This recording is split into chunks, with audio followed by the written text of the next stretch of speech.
युद्ध के बीच अब पुतिन एक्टिव हो गए हैं। मध्य पूर्व की आग अब केवल सीमाओं तक सीमित नहीं दिख रही है।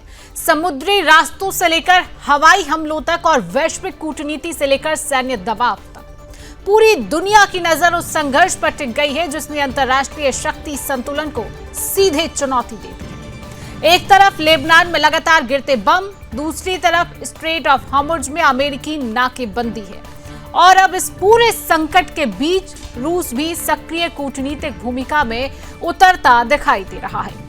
लेबनान में संघर्ष विराम बढ़ाए जाने के बावजूद इजरायली हमले रुक नहीं रहे हैं।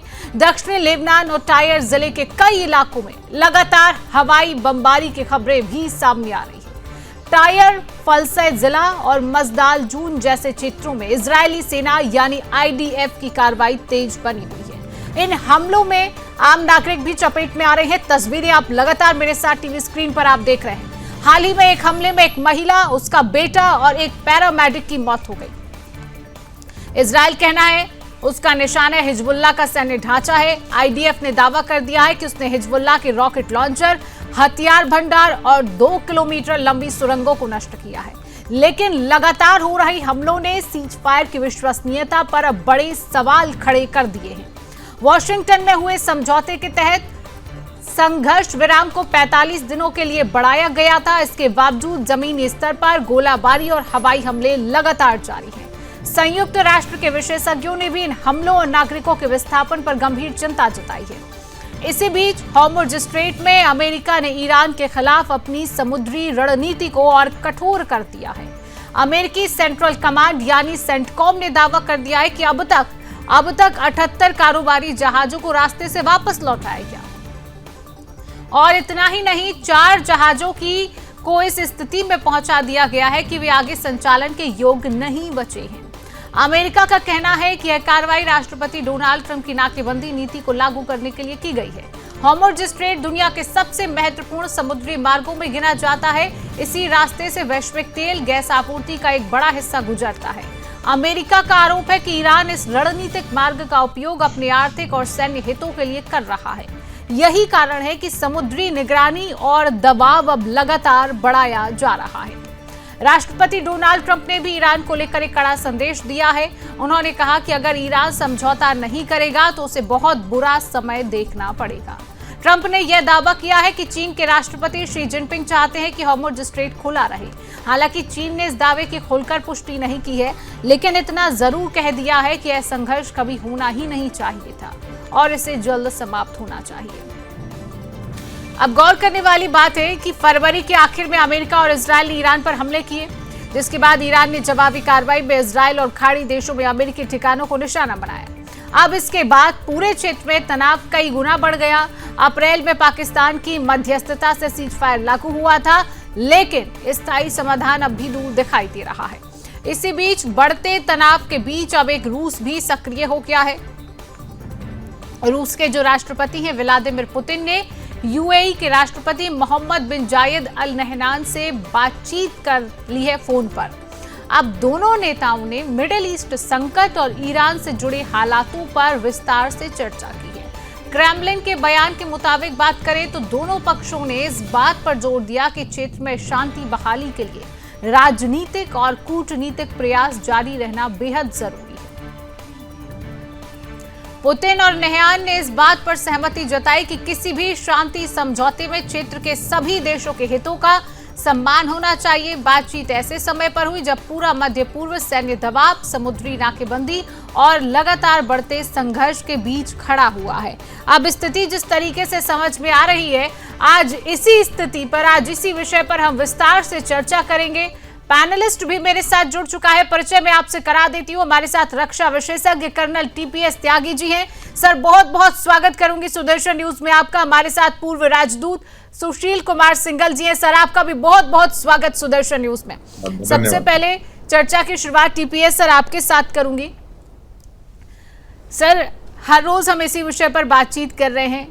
जब समझौते की बात आई, अब जिस तरीके से रूस की एंट्री हो गई है, जिस तरीके से पुतिन की एंट्री हो गई है, चीन की एंट्री हो गई है, चीन जो बात कह रहा है कि समझौता करना होगा, लेकिन समझौता नहीं हो रहा है। चीन कह रहा है कि ये युद्ध होना ही नहीं चाहिए था पहली दफा। तो ठीक है, खैर अब सर जो स्थिति बनी हुई है, हवाई हमले किए जा रहे हैं, एक महिला उसका बेटा जिस तरीके से मारा गया, जिस तरीके से पूर्ण स्थिति अभी हम देख रहे हैं, अमेरिका ईरान हो, इजराइल हो, चीन की एंट्री हो जाए, रूस की एंट्री हो जाए, सर विस्तार से अगर समझते हैं तो क्या स्थिति अभी नजर आ रही है? देखिए, जो फाउंडेशन रेत के ऊपर बनाई जाती हैं वो स्टेबल नहीं होती। जो सीज फायर डिक्लेयर किए जाते हैं आधी अधूरी जानकारी के ऊपर, वो टिकाऊ नहीं होते। मैं स्टार्ट करता हूँ इजराइल और लेबनान से।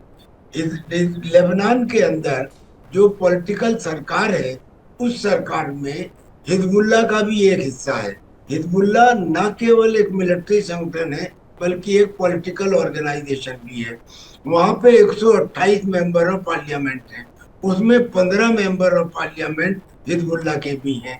अब वाशिंगटन के अंदर जो मीटिंग हुई वो लेबनान और इजराइल के रिप्रेजेंटेटिव की हुई, उसमें हिजबुल्लाह तो शामिल ही नहीं था। लिहाजा हिजबुल्लाह ने कह दिया कि हम इस युद्ध विराम को नहीं मानते, और अगर हिजबुल्लाह नहीं मानता तो इजराइल तो पहले से नहीं मानने के लिए तैयार है, तो इजराइल भी नहीं मानता। लिहाजा हिजबुल्लाह और इजराइल एक दूसरे पर अटैक कर रहे हैं। वो अटैक करने भी क्यों इतने जरूरी हो गए हैं?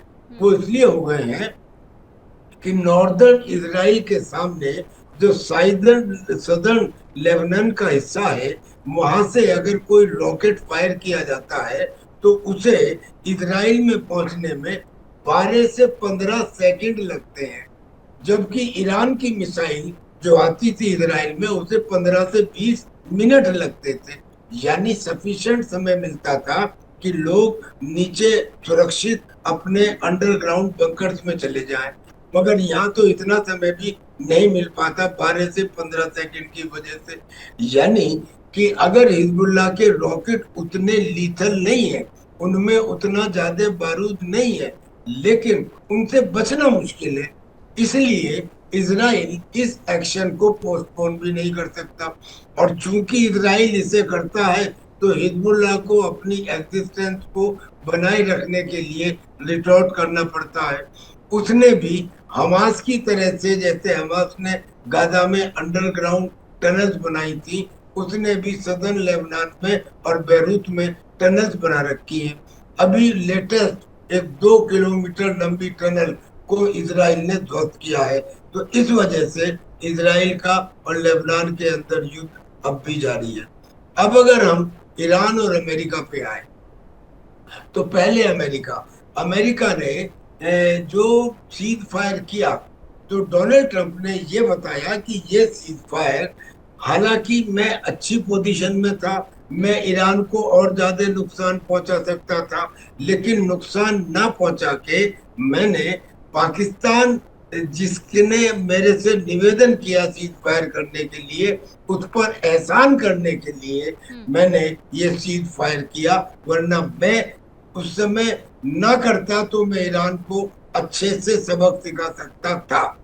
खैर, उसके बाद में जितने मेरे प्रपोजल जो मैंने, यानी कि डोनाल्ड ट्रंप ने ईरान को दिए, उनमें यहाँ तक था कि आप अपनी प्रॉक्सीज को मदद नहीं करेंगे, आप न्यूक्लियर एनरिचमेंट यूरेनियम का नहीं करेंगे, आप हमेशा के लिए न्यूक्लियर प्रोग्राम को बंद कर देंगे, आप अपनी मिसाइलों का रेंज लिमिट कर देंगे 100 किलोमीटर या 300 किलोमीटर।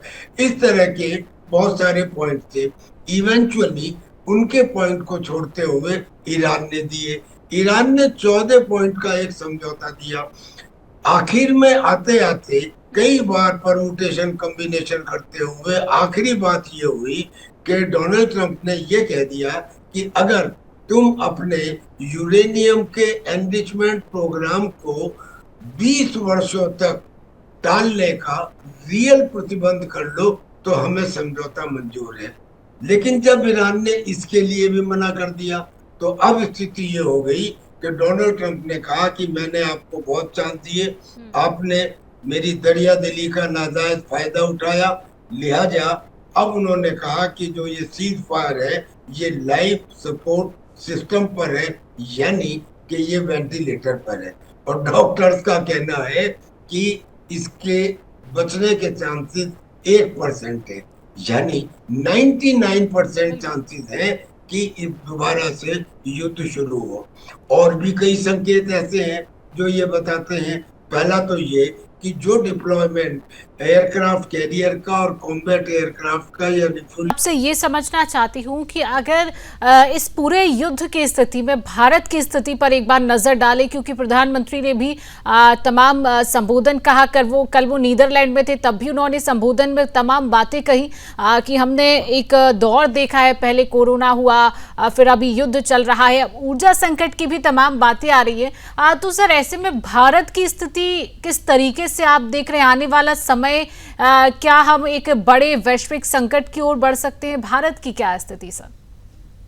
देखिए, बात यह है कि जहां तक वैश्विक संकट की बात है, जैसा कि प्रधानमंत्री जी ने भी बताया, अगर ये युद्ध और बढ़ता है तो वैश्विक संकट तो बिल्कुल आएगा ही आएगा। ऑलरेडी हमारे ऊपर है, क्योंकि अगर लड़ाई कल अब बिल्कुल ये स्टेट ऑफ हॉर्मुज़ कल को खुल भी जाता है तो सामान्य स्थिति आने में करीब करीब साल भर मिनिमम लोग कह रहे हैं कि लगेगा। क्योंकि जितना नुकसान हुआ है, रिफाइनरीज को नुकसान हुआ है, जो ऑयल जहां पर स्टोरेज होती है उनका नुकसान हुआ है, और तो और उसके जहां ऑयल इवन जहां तेल के कुएं हैं वहां भी नुकसान हुआ है। तो उस सामान तो हमें इसके लिए तैयार रखना पड़ेगा कि एक साल मिनिमम कम से कम हमें जो है समस्याओं का सामना करना पड़ेगा। जैसे तेल में महंगाई आई है, महंगी हुई है, तो वो महंगाई आएगी, रहेगी, बनी रहेगी। तो इसी के लिए प्रधानमंत्री जी ने जो बार बार सबको बताया है, जो भारत सरकार जो कार्रवाई कर रही है, जो अभी जैसे तेल के दाम बढ़े या अभी गोल्ड के ऊपर उन्होंने रोक लगाई या टैक्स लगा, सॉरी चांदी के ऊपर रोक लगाई है, सोने के ऊपर उन्होंने टैक्स बढ़ाए, और एविएशन फ्यूल वगैरह पर भी उन्होंने टैक्स कम किए हैं। तो कोशिश भारत सरकार की ये हो रही है कि जो दूसरे देश मुसीबत का सामना कर रहे हैं, जैसा कि हम अगर आसपास के देश हमें देखें, इवन यूरोप को आप देखें, वहां पर जो है तंगी हो रही है, मिल नहीं रहा है। कीमतें तो अलग बात है, मिल नहीं रहा है। भारत में उस स्थिति को ना आने दिया जाए, इसकी कोशिश करी जा रही है। और कम से कम जितना बर्डन ना पड़े कंज्यूमर्स के ऊपर खर्चे महंगाई का, तेल की महंगाई का, वो कोशिश करी जा रही है। लेकिन जिस तरह के अभी हालात चल रहे हैं, जिस तरह से अभी ईरान की बातचीत हो रही है, अमेरिका की बातचीत हो रही है, या अभी चीन के दौरे पे गए थे प्रेसिडेंट ट्रम्प, वहां उन्होंने जो कोशिश की, जिसमें जो लग रहा है कि उसमें ज्यादा बहुत वो सफल नहीं हो पाए। और प्रेसिडेंट पुतिन अब जो है इसमें आ गए हैं, उन्होंने भी अब जो है एक्टिव रोल लेने की कोशिश कर रहे हैं वो। तो इस सब में जो हालात अभी जो इमीडिएट टर्म में मुझे लगता है कि अभी ये हालात ऐसे ही चलने वाले हैं, क्योंकि ईरान जो अमेरिका की शर्त है, मेरे ख्याल से दो ही एक शर्त रह गई हैं फिलहाल जो सबसे बड़ी है। एक तो न्यूक्लियर डस्ट जिसको प्रेसिडेंट ट्रम्प बोलते हैं उसका इश्यू, और न्यूक्लियर एनरिचमेंट का इश्यू, और दूसरा है स्ट्रेट ऑफ हॉर्मुज़ को खोले जाने का इश्यू। ये जो है सबसे ज्यादा महत्वपूर्ण इश्यू, जो जिस पर डिफरेंस ऑफ ओपिनियन है वो सामने निकल के आ रहे हैं। और लेकिन दोनों तरफ से ये भी एक आशा की किरण है एक, कि दोनों ही साइड कह रही हैं कि हमारी डिप्लोमेटिकली बैकडोर डिप्लोमेसी चल रही है। तो इसका मतलब वहां पे जो पोजीशनिंग है दोनों की, उनको अपने क्लोज करने की कोशिश करी जा रही है। अब उसमें वो कितने सक्सेसफुल होंगे, कितने नहीं होंगे, तो खैर आगे बताएंगे। लेकिन अल्टीमेट सॉल्यूशन लड़ाई तो है नहीं, बिल्कुल अल्टीमेटली तो सॉल्यूशन निकलेगा। अब यह है कि उसका दुनिया को और भारत जैसे देशों को कितना नुकसान सहना करना पड़ेगा, ये एक सवाल है, और उसको कम से कम करने की कोशिश। और ये सवाल सभी के मन में है कि किस तरीके का संकट है, क्योंकि अभी स्थिति सामान्य होने की स्थिति में नजर नहीं आ रहा है। और अभी जो स्थिति बनी हुई है, क्या लग रहा है आने वाले समय में क्या स्थिति सामान्य हो सकती है, या फिर कितने दिनों तक इस तरीके की स्थिति बनेगी? क्या संभावना लग रही है सर? देखिए, स्थिति कैसी भी बनी रहे, जिन लोगों को उसके कुप्रभाव पड़ रहा है उन्हें आगे एक्शन लेना चाहिए। अब पहले तो ये कि स्थिति क्या बन रही है, और दूसरा ये कि हमें क्या एक्शन लेना चाहिए, ये दो बातों पे मैं जिक्र करूंगा। स्थिति अभी ये बने हुई है, ईरान का ये कहना है कि अमेरिका के द्वारा जो नेवल ब्लॉकेड किया गया है उसकी वजह से हमारे ऊपर जो प्रभाव पड़ रहा है उसका महीनों महीनों में जाके असर होगा, और हमारी तरफ से जो स्ट्रेट ऑफ हॉर्मुज को बंद किया गया है उसका हफ्तों हफ्तों में असर होगा। यानी कि महीनों तक अगर अमेरिका नेवल ब्लॉकेड बनाए रखे तो हम पे कोई फर्क नहीं पड़ता, लेकिन हमारे एक हफ्ते तक भी अगर हम और बंद करते हैं तो सारी दुनिया के ऊपर बहुत फर्क पड़ रहा है। यानी सवाल ये उठा कि ईरान ने जो कर रखा है जिसकी वजह से पूरी दुनिया परेशान है, उसके खिलाफ एक्शन लिया जाना चाहिए। अब एक्शन भारत को लिया जाना चाहिए। क्यों? दो बातें। पहला, भारत सबसे ज्यादा बुरी तरह से इफेक्टेड है इस स्ट्रेट ऑफ हॉर्मुज के बंद होने से, क्योंकि हमारा न केवल तेल, LNG, LPG, fertiliser, helium gas, ये सब वहां से गुजरते हैं, और अच्छी खासी मात्रा में 30% से लेके 80% तक। इतना ही नहीं, अब तो ईरान ने धमकी ये भी दी है कि जो वहां से ऑप्टिकल फाइबर्स और केबल्स और ग्लोबल डेटा और internet data, inter banking data जो कुछ गुजर रहा है, मैं इसके ऊपर भी कंपनियों के ऊपर एक टैक्स लगाऊंगा। हाँ बिल्कुल सर, आपने सही बात की। यहाँ बहुत महत्वपूर्ण हो जाता है, भारत को एक एक्शन लेना पड़ेगा। जिस तरीके से हमारे तमाम आयात जो है वहाँ से आते हैं उस पर भी काफ़ी असर जो है हम देख रहे हैं। फिलहाल सर समय का अभाव है, आप दोनों पैनलिस्ट मेरे साथ जुड़े, आप दोनों ने मुझे समय दिया, तमाम विषय पर चर्चा की। आप दोनों पैनलिस्ट का बहुत बहुत धन्यवाद मैं करूँगी। तो अभी जो सामान्य स्थिति जो बनी हुई है, आने वाला समय क्या कहता है, क्या स्थिति बदलती है, भारत जैसे तमाम देशों पर इस युद्ध का किस तरीके से संकट का असर पड़ रहा है, आने वाला समय बताएगा कि क्या आगे की स्थिति जो है वो सामान्य स्थिति में आती है या फिर नहीं। हालांकि रूस के राष्ट्रपति का भी तमाम बयान इसमें सामने आया, चीन की तरफ से भी तमाम बयान इसमें सामने आ रहे हैं। फिलहाल अब आने वाला समय बताएगा कि क्या स्थिति जो है युद्ध को लेकर आने वाले समय में बनती है। फिलहाल अभी के इस बुलेटिन में इतना ही, लेकिन आगे देश और दुनिया की तमाम खबरों को जानने के लिए आप देखते रहिए सुदर्शन न्यूज।